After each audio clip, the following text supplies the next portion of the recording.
Hello, hello, hello. Good afternoon, everyone. We are back. I couldn't do one of these last week, which I know you're all grossly disappointed about. But we've got a special edition this week because not only am I going to be breaking down a cold call, a real cold call, but I've actually involved the very person who made the call itself. And so I'll introduce Nia properly in a second. But what I want to just say is if you're watching this, if you have colleagues who make calls, who even coach SDRs that would get value from understanding how we coach SDRs here at Refract, also want to hear just real calls and learn some stuff that you might not already learn, want to hear real conversations, then tag them in this post. I'm sure you've got some buddies who are sat at home all alone today, living the COVID life, that just would enjoy having 25 minutes of good interactive education, fun and frolics. Tag them in the comments. And I also, as ever, want to hear the comments and feedback and thoughts as we go through the call, as I break this down. What do you like? What are you hearing? What would you do differently? Going to make this super, super interesting. So yeah, as I mentioned, I've got Nia, who is not just one of my superstar SDRs here at Refract. She's actually hot off the press this week, been voted as a top 10 SDR in the UK by Sales Confidence. So, Nia, say hello to everyone. Hi, everyone. Thanks for having me, Rich. Super excited to be here. Well, Nia's is getting a lot of PR at the minute. She's going to be on a webinar and a podcast next week. So this is a little bit of a warm up for us, so which is super cool. So, I tell you what, Nia, let's start with, you've been, you're an SDR at Refract, super successful. You get coached every week. So this isn't kind of an unusual situation for you, what we're doing here. We're just, maybe the only unusual thing is that we're doing this to the public on LinkedIn. Talk me through personally how coaching, call coaching, recording, analyzing calls has helped you personally since you've been doing this, because this is your, working at Refract was your first job out of university. So would love for you just to share, how you found this personally and helping you grow. Yeah, absolutely.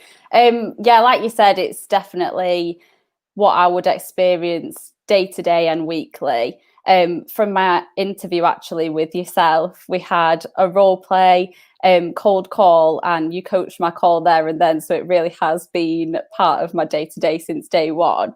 And it's definitely been integral to my success and also the success of the sales team up until now, because we get to hear each other's cold calls and sales conversations and really get an idea of what the voice of our customer sounds like and how the rest of the team are responding to everyday sales objections, things that come up.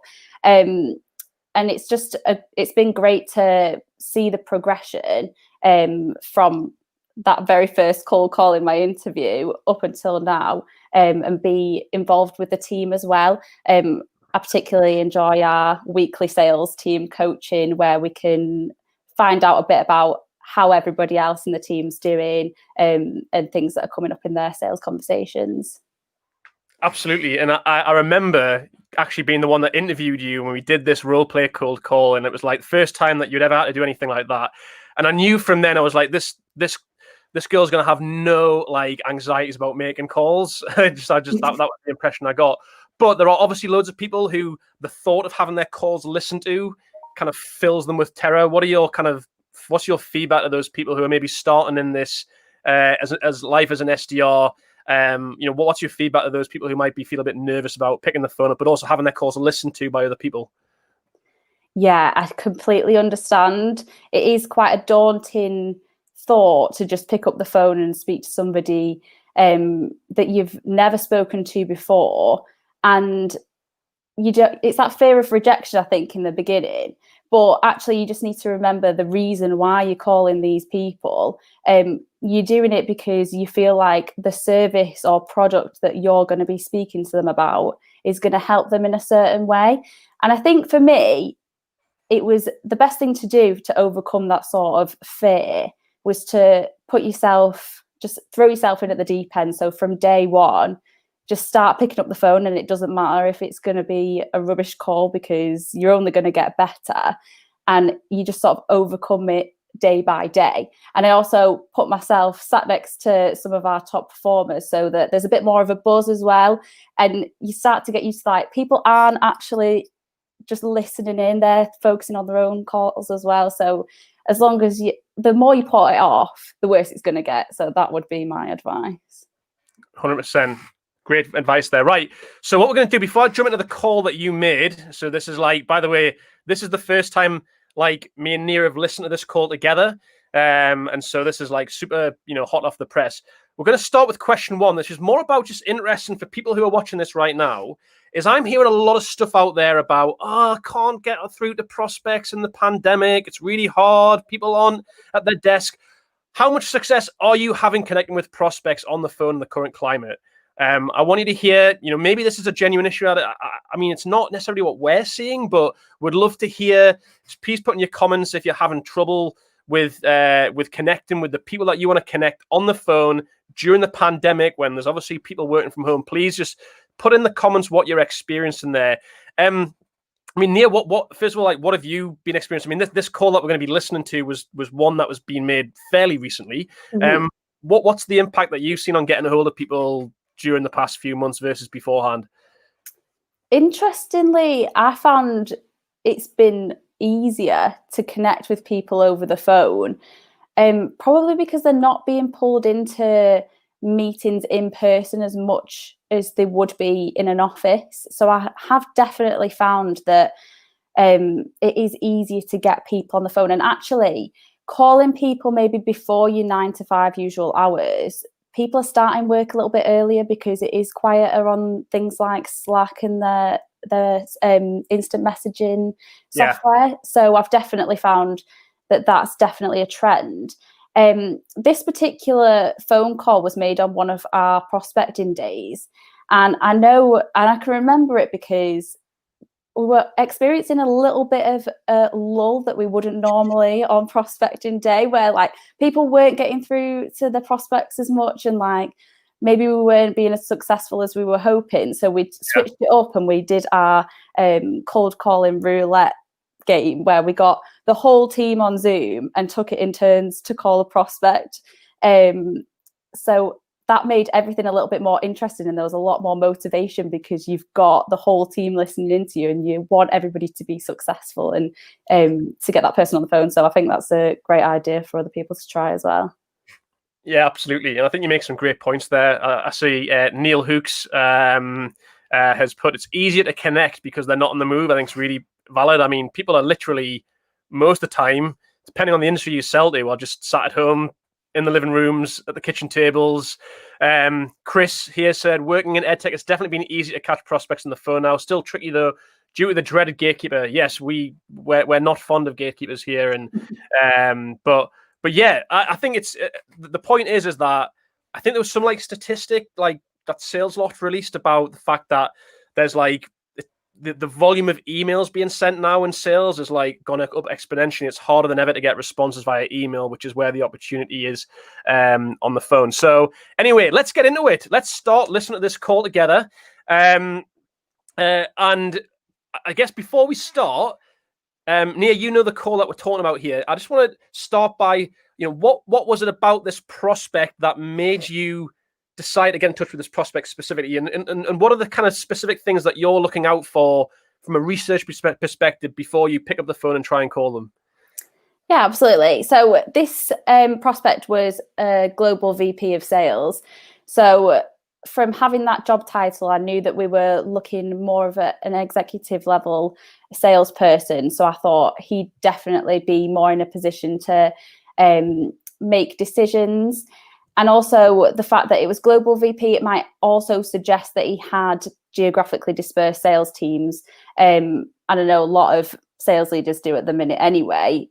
Normally office-based sales teams are working from home.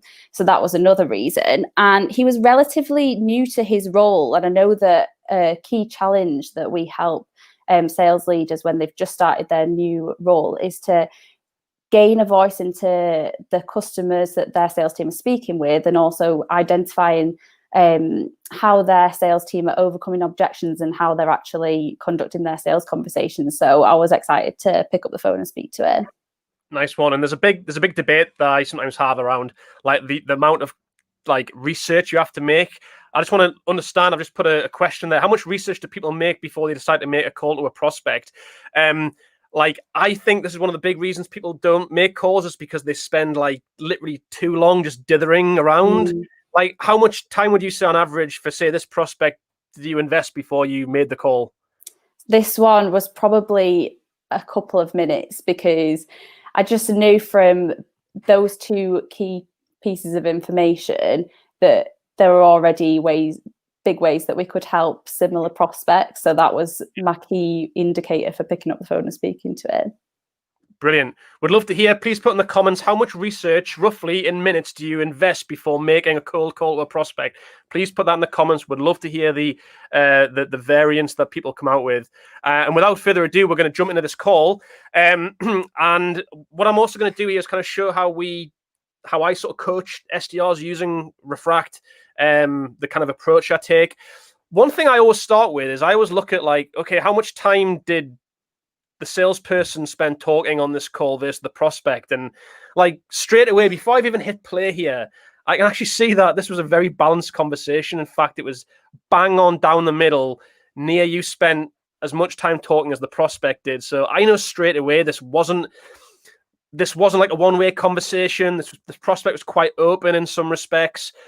This was a conversation that you had with the prospect, and I think I can already learn quite a lot just before I've even hit the play button to see that there was a good balance in the conversation. I see John Hales puts a couple of minutes mainly in research, which I think is for the purpose of the cold call. It's oftentimes all you need to invest. So here we go. We're going to start playing the call, and you're going to hear a very familiar opening if you've been listening to some of the calls that we make here at Refract. And this is our superstar Nia putting this into practice. It's Nia calling from a company called Refract. We haven't actually spoken before, but from one sales professional to another, could I take 35 seconds to explain why I chose to call you? Sure. Nia, we've used this call opening loads. Why is it that you think it works so well? Probably because I'm being honest. I've heard cold calls where people have been asked if it's a cold call or if it's a sales conversation, and people like get really flustered over it. But when you open the conversation, you tell them that you're a salesperson and you're asking for a set amount of time, people are going to trust you more instantly, and they can hang up if they want to. But 9 times out of 10, probably much more than that, people are going to give you your time, definitely. And like, I don't feel we've ever had this problem with like getting people to say no. Like people just always just say, sure, go ahead. Like you heard the prospect. It's that little sort of pause, and it's just kind of like, okay. And it's just like this perfect pattern interrupt, which just works for us. Interestingly, what I'm going to get to in this call is the prospect actually mentions one of our competitors in this call. I'm not explaining the context just yet. A question that I've got just to pose, just for people to think about and provide their commentary on is, in a cold call, how do you feel when a prospect mentions your competitor in the first call? I just want you to just put in the comments, how do you feel when a prospect mentions a competitor? Do you think it's a good thing? Is it a bad thing? Does it make you feel anxious? I'm gonna let you process that. Please put your comments in to answer that question. How do you feel when a prospect mentions a competitor? Joshua, are prospects getting wise at the 35 seconds request? I mean, there are literally hundreds of thousands of people that we call. So the answer is no. I mean, I'm sure eventually, in maybe 10 years' time, when we've called everybody, then maybe we need to switch it up. But it's not an issue just yet. But it's a good question, right? So I'm going to play what Nia says next, which is kind of her opening. Oh, great. Thank you. So I spend all my time speaking with VPs of sales like yourself, and they're consistently telling me of a few key challenges that they're coming up against. First is that they really want their sales managers, or indeed themselves, to listen to the sales conversations that their team are having, but they just struggle to find the bandwidth for them to listen to the right calls at the right time. And the second is they have one or two top performers who are consistently outperforming the rest of the team. And they want to identify and share what they're doing differently, but they just struggle to find a way to do that. So I don't suppose you're bumping into either of those things at the minute. Okay, so what we heard there, well, Chris says just on the question, he loves it about a competitor. It opens up an opportunity to discuss the competition, what we do better, even worse. My company has proven to be the market leader, which is nice to drop in. So interesting, an interesting take that he sees it as a positive. Okay, so Nia, the approach you took there was choosing, we call this like leading with problems, and it's kind of avoiding having to just talk about the product. Is like, let's just talk about specific problems that prospect might face. I think if I had like one piece of feedback here, it's maybe that like when you talk those through, it's like your pace kind of just goes up a little bit. And oftentimes I think when you're a prospect, you've just picked the phone up, you hadn't like never even heard of who Nia was like a minute ago. That's often like a crucial thing for them to be tuned into, because they have to really hear those problems like kind of crisp and loud and clear. But yeah, I think first of all, just the problems that you highlighted sing very clearly to like the type of people that we sell to. But just don't know if you agree, just felt like it could have been like slowed down a little bit just so you could pick up every single word.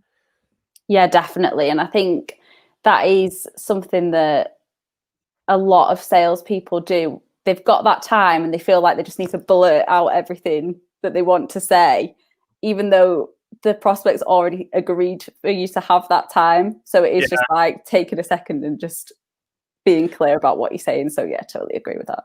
And oftentimes in this kind of first segment of the conversation, you're still kind of weighing up the lay of the land with the prospect. Like, are they a nice prospect? Are they a bit of a hardball? And so you kind of just, I think, naturally just want to get it out there. But then you can just tell as you actually listen to this call, you just kind of relax into it, which is really nice. Right, so we're gonna play what the prospect says next in response to what Nia said. You know, these are the problems. Do those sound like things that you're running into? And here's what the prospect says back. Yes, actually. Right, I'm gonna stop there. He says, yes. How did you feel when you hear the positive yes to that question?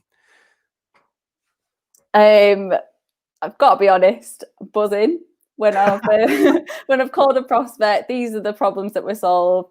They're running into these. I feel like this is going to be an interesting conversation. It's definitely going to be a more difficult conversation if it's a no, because then you have to think about how they're already solving it, if they're one of the lucky ones who aren't bumping into it. So yes is initially a really good sort of trigger in my mind. But I like what you gave, like, what happens if they do say no? Like, your immediate reaction there is say, okay, well, tell me how you're doing that, how you're solving those problems. And it's like, I often get asked this question, what if they say no? Mm-hmm. Like what you just said then is almost the thing. Well, okay, that's still not a bad answer. I can understand what it is that they do today. You can see here the prospect actually talks for a bit longer, and so let's hear kind of the meat on the bones that he gives. So it's part of a wider project that I'm looking into around, I'm sure you've done a little bit of LinkedIn stalking like I would do if I was about to call someone. So you probably noticed that I joined Benefix not that long ago. So part of kind of an overview of how we do things, or a review of how we do things, and our tech stack. So I'm looking at a couple of tools that are more around sales enablement, and part of that is call recording. So who do you partner with around, whether it's people like, I don't know, Sales Loft, Outreach? Okay, so there's a lot there. Right, so let's break down what he said there. He said this is actually a current project, looking into sales enablement tool, looking into call recording. Like, surely you must be sat there with a smile on your face at this point of the call. Definitely, but you're right in saying when you get a lot there, it's like, oh, what do I speak about first on the next part of the conversation? So I think that's what's going through my head. But yeah, definitely. I'd love to hear from people watching this. When you get given like 3 or 4 bits of goodness in one, like, what do you do at that in that situation? Because you're kind of like, okay, which direction do I go down? I'd love to hear people in the comments, when you get given like 3 or 4 useful bits of information straight out of the gate, what do you do? Do you try and like pick one of them? Do you pick the last one you heard? Do you ask a separate question? I'd love to hear it. Interesting what he does. He in fact, he doesn't even give you a chance to go into call recording, which I think would be a key thing. He asks, which companies do we partner with? Do we integrate with? And he mentions SalesLoft and Outreach, who are 2 companies that we integrate with. The next thing that you do, Neil, I think is like one of your best parts of this call. And I'm just going to play this part of the conversation back, because he asks you, do you integrate basically with these 2 companies? John say I would just deal with one at a time. Possibly in principle, yeah, makes sense. Obviously, we know we've got a limited amount of time in the call, so I think we've still got to be quite selective in how we make the most of the time that we've got together. But I'm going to play what I believe near to be your call highlight in this next part of the conversation, because he asks you a question, a product question. Do you integrate with SalesLoft and Outreach, essentially? And this is how you respond. Yeah, we actually integrate with both of those. So you mentioned that you are coming up against those challenges. Was there one in particular or a bit of both? Right. Why do you think I've pointed that out as your call highlight, Nee? Because I've answered his question, but we don't need to dwell on it, because that's all at this point he needs to know. He doesn't even really need to know that at the minute, but I'm going to answer his question, but not start talking about the product. And then we've brought it back to the reason why I've called. He said yes, but we need to know a little bit more about them. Is it both, or is it more one or the other? So I think that's probably why. And why wouldn't you want to just get hung up on the integrations product side of things? It can get really complicated, and it takes us away from any sort of value he would see in a further conversation. We really don't need to be speaking about technical sides of the platform. In fact, we don't really need to be speaking about the platform at all on a cold call. It's just the challenges that we can help solve. Do we solve these does he have any of these challenges? And if he does, then it would make sense for us to speak at a later date where we can see if there's going to be a fit there. Yeah. Sean's put focus back to the pain, which is exactly what you did. The integration is an intellectual question, but you want to focus the emotional reason why he's exploring. Yeah, exactly. Totally agree with you there, Sean. Like, it could be very easy for this conversation to have just whirlwinded into like specific technical stuff, which, let's be honest, is not the purpose of the cold call. Like, that stuff will come down the line. And I honestly think what you did there was excellent. You could have even just said, "Oh yeah, we do," and have gone silent. Mm-hmm. But you actually thought, no, I'm actually going to get this back to the genuine value, as you point out. So let's hear what he says in response. Yeah, so it's more about at the moment we have 2 SDRs in the business. One of them reports up into me, but they both use BT Cloud for making calls, which is, it's fine for making it's a soft phone, it's fine for making calls, but getting access to the call recordings is a nightmare. And it doesn't do anything like a Refract or a GOM will do around. Sorry to maybe not one of your competitions there. Right, I'm just going to pause this. So, there's two key things there that are really interesting for me. First one is he uses or drops in what I would describe as an emotive nugget. It's kind of this weird phrase I've been hung up on for ages now. What did you hear it, Nee? I did. It was about, I don't know the exact words that he was using, but it was more like prehistoric sort of frustration of the software that they were using at the minute. Okay. So the word he actually used was getting, so he did say that. He said getting access to the call is a nightmare. Yeah. Now, that for me is quite like an extreme word. Like, nobody likes nightmares. Yeah. I'm scared of nightmares.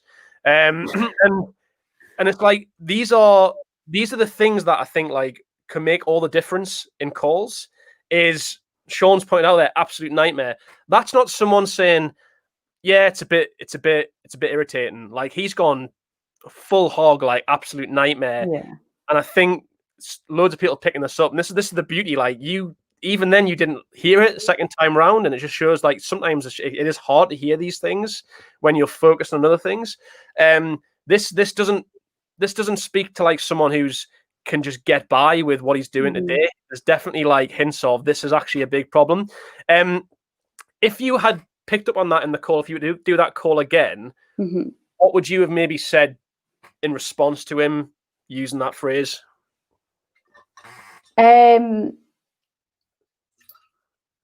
Probably more along the lines of, what is it that makes it a nightmare? Have you got anything in the place to try and overcome that at the minute? And just to come back to your point before, you're right in saying this is the second time that I've listened to it and not picked up on it. This is why the team coaching conversations are great, because we can listen to calls as a team a few times, and then it takes the third time for one person to pick up on something. So this is why it's fab.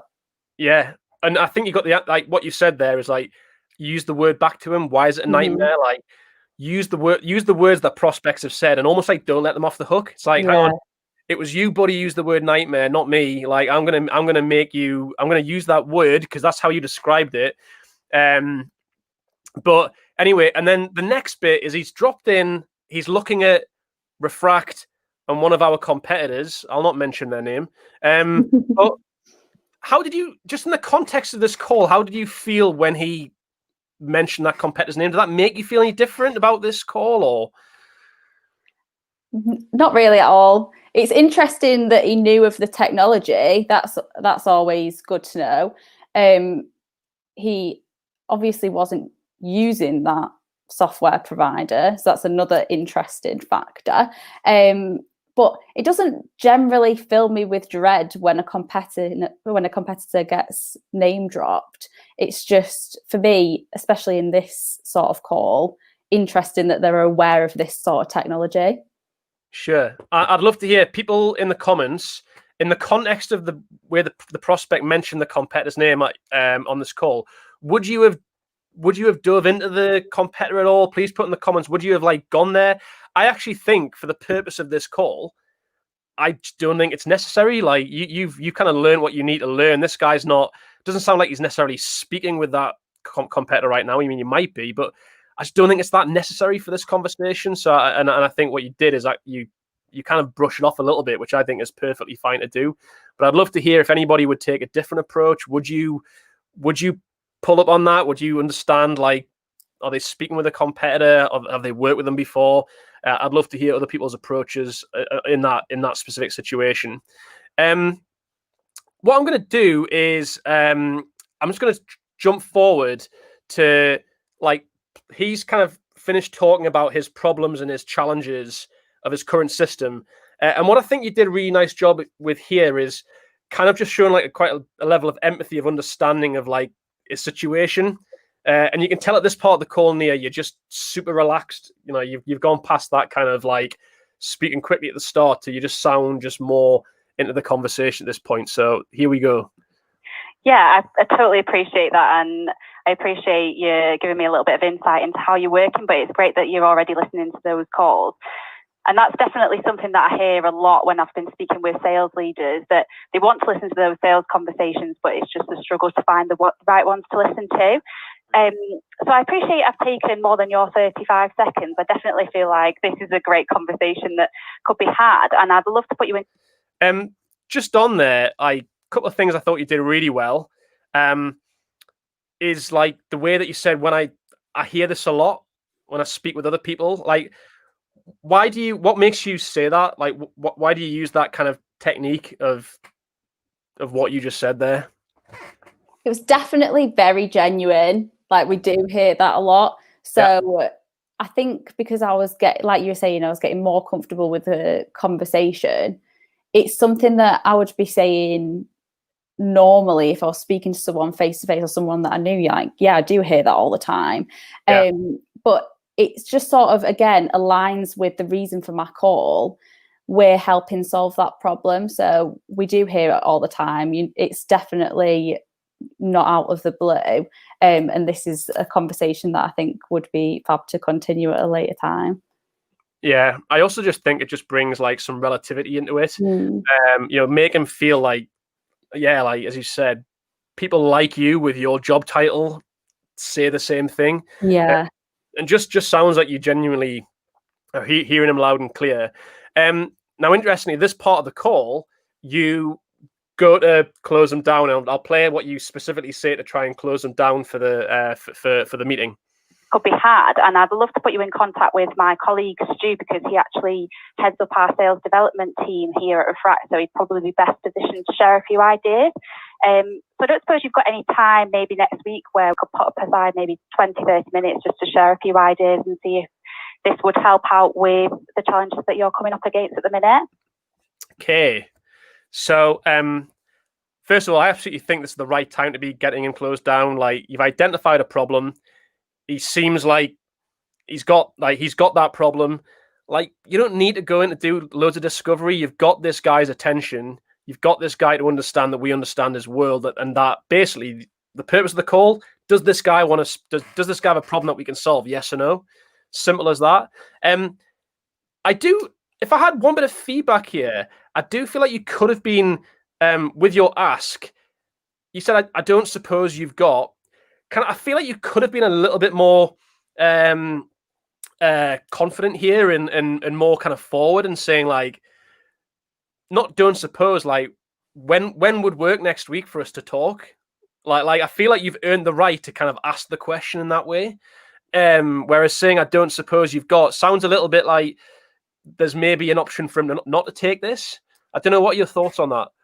Yeah, no, I completely agree with that. And I think it's like building that confidence to get to that point where you're saying things like, how let's pop some time in next week. It's from my experience, or I would suggest the best thing to do now. It's just more assertive and confident, but it's definitely building up to that point, because I know that some people would find that difficult, myself included. It's definitely, you've got to ease yourself into that confidence to just say, this is what the next step should be. So, but yeah, I totally agree with you.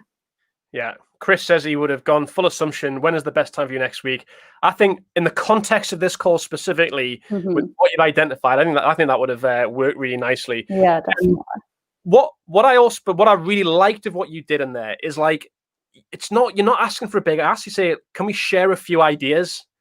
Like, this just sounds like he's going to get something out of that conversation. It's not just us selling to him. It's like, we're going to share a few ideas about people like yourself are solving this problem. Just that, I think that phrase just works really, really well, of like just sharing a few ideas. I know you've almost coined that, Nia. Like, I know that you've been doing this. We never really taught you that phrase. You just picked it up and just use it, and it just works for you so well. But it's such a better thing to say than just to say for us to talk about this problem. You know, it's just a lighter ask. It's more of a two-way conversation as well, because we're sharing ideas, but we're also finding out a little bit more about his role and what he plans for the team. Yeah. And finally, just play. So the guy does accept. Yeah, like I say, it's an active project that I'm working on. So yeah, more than happy to. Okay. So perfect. My diary. So we're in calendar sharing mode here. But cool. Well, I think that sort of brings us to the end. Super interesting. I think this has been useful. I think you do some things like really well on this call. As you can see, from the start, this was a conversation. You've kind of executed the framework that we teach really strongly. Even when he's trying to distract you and pull you into like talking about the product, you've not let him go there, and it's worked in your favor. So super job, and a few points to take away there as well. Any last thoughts, Nia, on how you thought that went? Yeah, definitely. I appreciate that as well, because sometimes with these sorts of points that you've brought up, listening to the call yourself, you might not have actually picked up on those sorts of things. So it took for you to be like, oh, actually, you were talking quite quickly at the start there, for me to think, oh, actually, yeah, I was. And then I can remember how I was as well. And it's you take it in more when somebody else has picked up on it. So I think that's a really good point. And definitely being more assertive for a close as well. I think that's a fab point. There we go. Coaching an SDR in 25 minutes on a real call, including audience participation. Connect with Nia on LinkedIn. Everyone connect with her if you're still watching this. She will welcome you with open arms. And yeah, we'll do this again sometime, hopefully next week. And hope you all enjoyed it and have a great weekend. Thanks. Cheers.